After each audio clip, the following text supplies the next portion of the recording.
যে সমন্বিত প্রচেষ্টায় আমরা বিগত আন্দোলন যেভাবে একসাথে করেছি এবং স্বৈরাচারকে পরাজিত করেছি, আমরা তার ধারাবাহিকতায় আমাদের চলমান যে কাজগুলো বাকি আছে তার মধ্যে অন্যতম হচ্ছে একটি সংস্কার বাস্তবায়ন, এবং সেই ব্যাপারে আমরা বিস্তারিত আলোচনা করেছি এবং এটা জনগণের কাছে আমরা নিয়ে যাচ্ছি।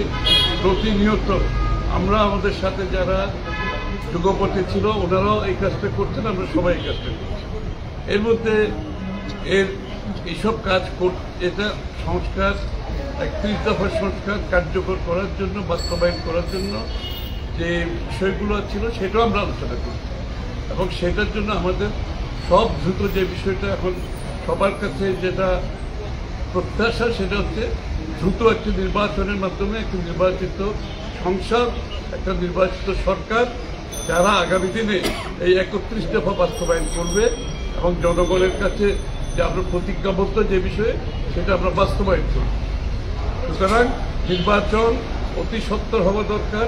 একটি নির্বাচিত সরকার যত তাড়াতাড়ি ক্ষমতায় আসবে, যে বাংলাদেশের বর্তমান অর্থনৈতিক, সামাজিক, রাজনৈতিক এবং বৈদেশিক যে বিষয়গুলো আজকে আমরা সম্মুখীন হচ্ছি সেগুলো একটা নির্বাচিত সরকারের পক্ষে দ্রুত সমাধান দেওয়া সম্ভব।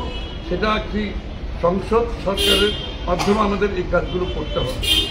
আর সংস্কারের বিষয়ে যেটা আমরা আলোচনা করেছি, সংস্কার করতে হবে সংসদে, একটা নির্বাচিত জনগণের নির্বাচিত সংসদ সেই সংস্কারগুলো সংসদে বাস্তবায়ন করবে।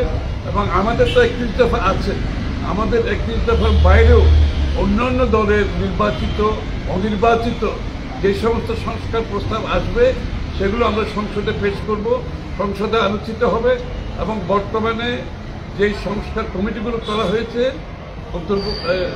কেন্দ্রীয় সরকারের মাধ্যমে, যে সংস্কার কমিটিগুলো তৈরি হয়েছে, তারাও যদি সংস্কারের যদি কোনো প্রস্তাব রাখতে চায় তারা করে দেয় আগামী দিনের জন্য, তাদের সংস্কারের প্রস্তাবও আমরা সংসদে আলোচনা করব। আমরা সংসদে সেটা পেশ করব, আলোচনা করব। সংসদ সিদ্ধান্ত নেবে জনগণের ম্যান্ডেটের পরিপ্রেক্ষিতে যে সংস্কারগুলো আমরা সংসদে পাশ করব, এবং সংসদ সেই সিদ্ধান্তগুলো দিবে আগামী দিনে। সবাইকে ধন্যবাদ।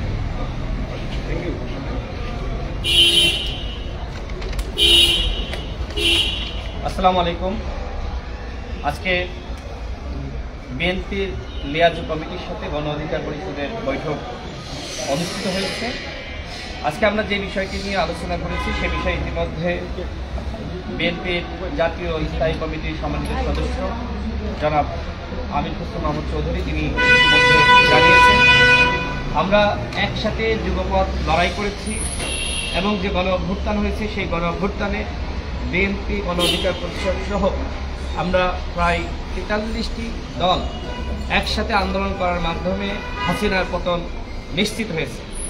এই অভ্যুত্থানে সাধারণ জনগণ এবং সাধারণ শিক্ষার্থীদের ব্যাপক অংশগ্রহণ ছিল। এতদিন ধরে রাজনৈতিক দলগুলো সবসময় বলে এসেছে যে যতক্ষণ না পর্যন্ত সাধারণ শিক্ষার্থীরা এবং সাধারণ মানুষ রাজনৈতিক দলগুলোর যে আন্দোলন সেই আন্দোলনে সম্পৃক্ত হচ্ছে ততক্ষণ পর্যন্ত হাসিনার পতন নিশ্চিত হবে না। এই অভ্যুত্থানে সেটি হয়েছে। এই অভ্যুত্থানে রাজনৈতিক কর্মীরা, সাধারণ মানুষ, সাধারণ শিক্ষার্থীরা সবাই একসাথে ঐক্যবদ্ধভাবে লড়াই করার মাধ্যমে হাসিনার পতন নিশ্চিত করেছে।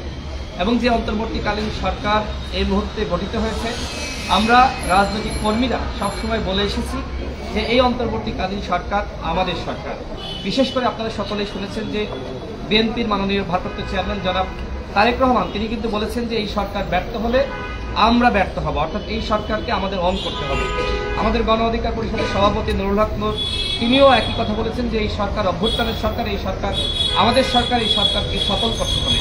অর্থাৎ এই সরকার ব্যর্থ হোক এটি কিন্তু কোনো দল চায় না, কিন্তু সরকার যদি নিজে নিজে ব্যর্থ হয়ে যায় সেই দায় কিন্তু আবার রাজনৈতিক দলগুলো নিতে পারবে না।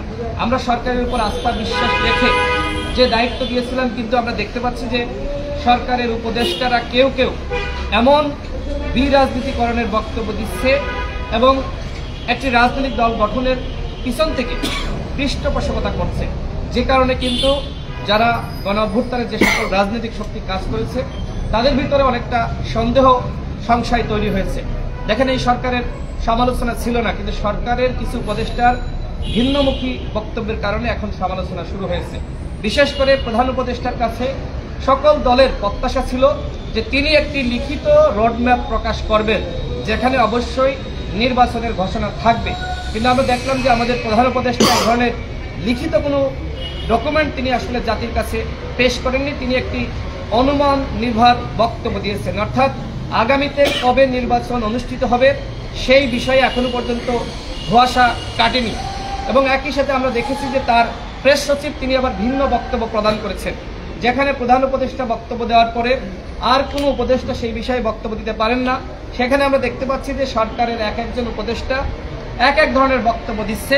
এগুলো আসলে অত্যন্ত অশনি সংকেত, অর্থাৎ আমরা দেখতে পাচ্ছি যে সরকারের ভিতরেই ব্যাপকভাবে সমন্বয়ের ঘাটতি রয়েছে। আমরা সরকারকে বলতে চাই যে আমরা আপনাকে অবশ্যই সহযোগিতা করব, কিন্তু আপনারা কেন এখনো পর্যন্ত আপনাদের 4 মাস অতিবাহিত হয়েছে, এই 4 মাসে আপনারা কি কাজ করেছেন এখনো পর্যন্ত আপনাদের সফলতা খুব বেশি আমরা লক্ষ্য করছি না। আপনারা প্রত্যেকটা জায়গায় ব্যর্থ হচ্ছেন, প্রত্যেকটা জিনিসপত্রের দাম বেড়েছে এবং আইন শৃঙ্খলা পরিস্থিতি এখনো পর্যন্ত নিয়ন্ত্রণে আসে নাই। এবং আমরা দেখতে পাচ্ছি যে এখনো পর্যন্ত সরকারের বিভিন্ন প্রতিষ্ঠানে আওয়ামী লীগের যারা সুবিধাভোগী তারা আরও বেশি সুবিধা পাচ্ছে। ডিসি, এসপি থেকে শুরু করে বিভিন্ন জায়গায় আওয়ামী লীগের পুনর্বাসন চলছে। একই সাথে আমরা দেখছি যে এই যে আওয়ামী লীগের কাউন্সিলর তাদেরকে নতুন রাজনৈতিক যে উত্থান, সেই উত্থানে সহযোগিতা চাওয়া হচ্ছে। এই যে আওয়ামী লীগের পুনর্বাসনের একটি চেষ্টা সরকারের সাথে প্রত্যক্ষ পরোক্ষভাবে যারা জড়িত তারা কিন্তু করছে, যে কারণে কিন্তু দলগুলোর মধ্যে কিন্তু সন্দেহ সংশয় তৈরি হয়েছে। এবং ইতিমধ্যে যেটি খসরু ভাই বললেন যে এই কাউন্সিলররা এরা কিন্তু সবাই অনির্বাচিত। আপনি একটি দল গঠন করবেন, সেখানে অবৈধ হাসিনার যে অনির্বাচিত কাউন্সিলর তাদেরকে নিয়ে আপনি দল গঠন করবেন, তাদের সহযোগিতা নেবেন, এটি কোনোভাবে আসলে গ্রহণযোগ্য না। সেক্ষেত্রে আমরা মনে করি যে সরকার যে রাজনৈতিক দল গঠনের পৃষ্ঠপোষকতা করছে, বিরাজনীতিকরণের এক ধরনের চিন্তা ভাবনা সরকারের বক্তব্যের মাধ্যমে আমরা পেয়েছি বা ফুটে উঠছে। এই কারণে কিন্তু আজকে দলগুলোর ভিতরে সন্দেহ সংশয় তৈরি হয়েছে। আজকে গণ অধিকার পরিষদ এবং বিএনপির যে বৈঠক অনুষ্ঠিত হয়েছে এটি অত্যন্ত ফলপ্রসূ বক্তব্য। আমরা যেটি মনে করি যে সরকারকে অবশ্যই একটি নির্বাচনী রোডম্যাপ প্রকাশ করতে হবে এবং সেটি দ্রুত সময়ের মধ্যে করলে রাজনৈতিক দলগুলোর আস্থা বিশ্বাস আরো বাড়বে। এই রাজনৈতিক দলগুলো কেউ সরকারের পদত্যাগের দাবিতে আন্দোলন করছে না।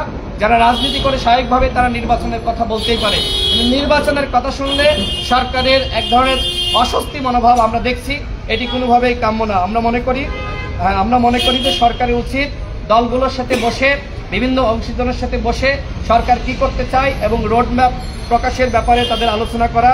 এবং একই সাথে আমরা এটি বলতে চাই যে আওয়ামী লীগকে নিষিদ্ধ করবেন কি করবেন না। আমরা দেখতে পেয়েছি যে বিএনপির ঘাড়ে বন্দুক চাপিয়ে সরকার আওয়ামী লীগকে নিষিদ্ধ করতে চাচ্ছে না। আমরা যেটি অন্যান্য দলকেও বলেছি, সব জায়গায় বলছি যে আওয়ামী লীগকে অবশ্যই নিষিদ্ধ করতে হবে। আগামী নির্বাচনে এই গণহত্যাকারী দলকে যদি কেউ নির্বাচনে আনতে চায়, আমরা সবসময় বলেছি আমরা তাদের বিরুদ্ধে প্রয়োজনে প্রতিরোধ করে তুলব। আওয়ামী লীগকে নিষিদ্ধ করতে হবে এবং একই সাথে এই গণহত্যার বিচার করতে হবে। ওবায়দুল কাদের কিভাবে পালিয়ে গেল সেটিও আমরা জানতে চাই। আপনি একদিকে আওয়ামী লীগের কাউকে ধরছেন না, শেখ পরিবারের কাউকে ধরছেন না, অন্যদিকে আপনি রাষ্ট্র সংস্কারের গল্প শোনাচ্ছেন। এই গল্প কিন্তু জনগণ শুনতে চাচ্ছে না। সরকারকে সর্বশেষ বলবো যে দলগুলোর সাথে যে দূরত্ব তৈরি হয়েছে এই দূরত্ব কমান এবং দ্রুত সময়ের মধ্যে আপনারা রোডম্যাপ প্রকাশ করুন। ধন্যবাদ সকলকে।